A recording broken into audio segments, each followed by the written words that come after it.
The dominoes falling is a good metaphor. It's, if you got 100 dominoes, you knock the first one, they're all going to fall. That's just physics. So how do you stop that? How do you stop that crisis? Well, you truncate, you drop a steel wall between two dominoes, and this one hits the wall and this one's still standing.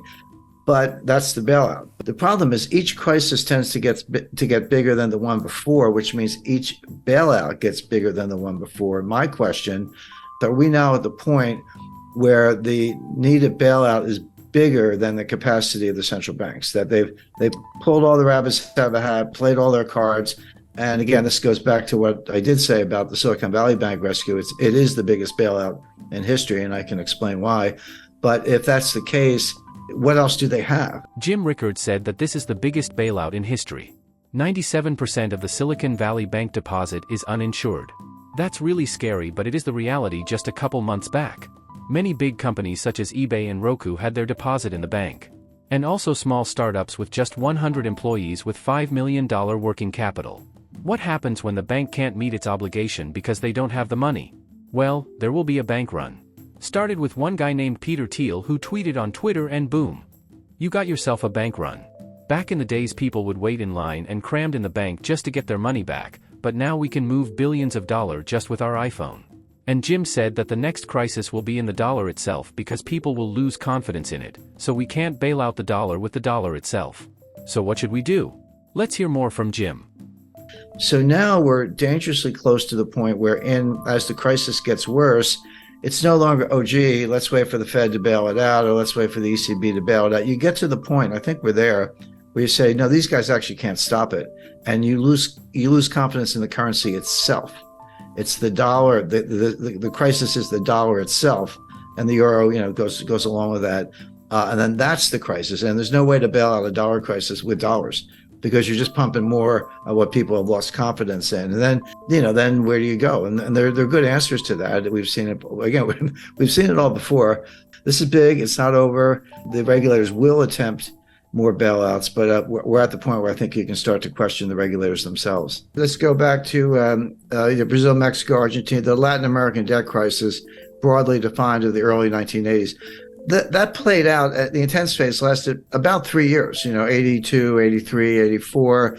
It wasn't until 1990 that we got around to Brady bonds, which were the ultimate refinancing technique. But the intense period lasted about 3 years. Come forward to 1998, long-term capital management. That was about 3 months. That was July, August, September 1998. SVB was 3 days or less. It was like Wednesday, Thursday, Friday, and done.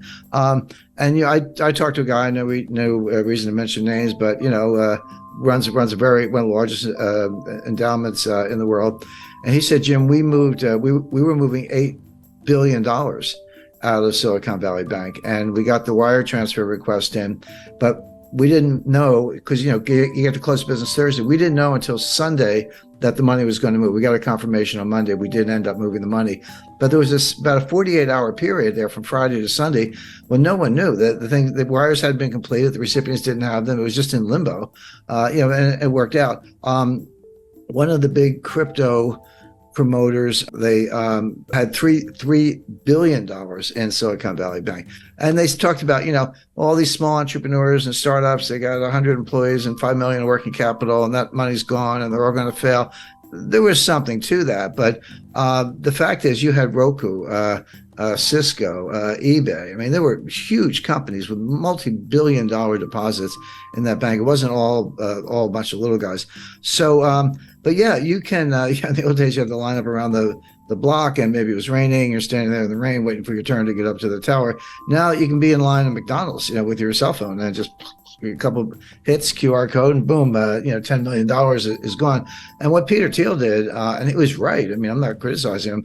He got his own money up, but he sent out like an SOS to Silicon Valley. He said, all of you, whoever you are, get your money out now. And a lot of people did, and that was that $40 billion. So the time frame is becoming more compressed because of technology. You're exactly right about that, which means that the response function has to be equally compressed, or else you are going to have all the consequences of an honest to goodness global financial crisis. Imagine you're a small business with a working capital of over $250,000. And then some weird thing happened and you can't get your money out of your bank. Let's imagine this frightening scenario happened. What is the most likely to happen is, your money might be gone. It's not frozen or suspended, it's gone. And it's not just in theory, it's already happened. You can hear it directly from Jim Rickards himself. And I'm not sure if everyone knows the sequence, but on Friday night, March 10th, the FDIC took over Silicon Valley Bank. And they issued a press release. And they said, here's what we're doing. We're taking over. We're putting it into what's called a receivership. Anyone with $250,000 or less, your deposits are fully insured. No worries. You'll have your money Monday morning. And over $250,000, your deposits are gone. They didn't say frozen. They didn't say suspended. They said gone. And they gave you a receivership certificate, basically an unsecured printed up IOU from the FDIC, but not money. And it's a receivership certificate. And they said, hang on to them. In effect, we're going to sell assets. And as and when we realize proceeds from assets, we'll give you something. We'll give you distributions on these things. Don't know how much, don't know when. We'll do the best we can. Remember in the RTC days in the early 90s, it took them 2 years. And they were very efficient. I worked with them at the time. We were in their offices when we were sitting on boxes because they didn't even have furniture, but they were doing deals. So they had the right attitude, but that took 2 years.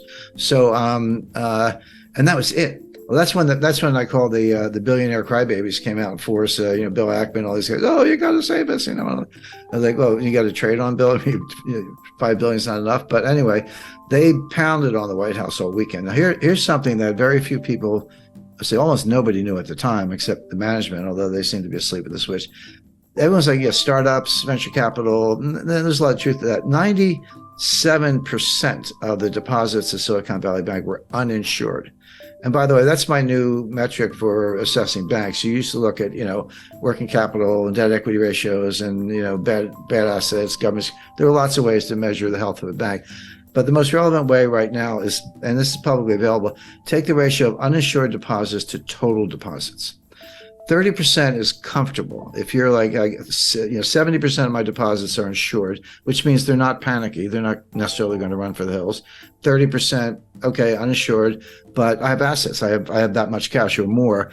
That's a comfortable ratio. When you get over 50, you're in the danger zone.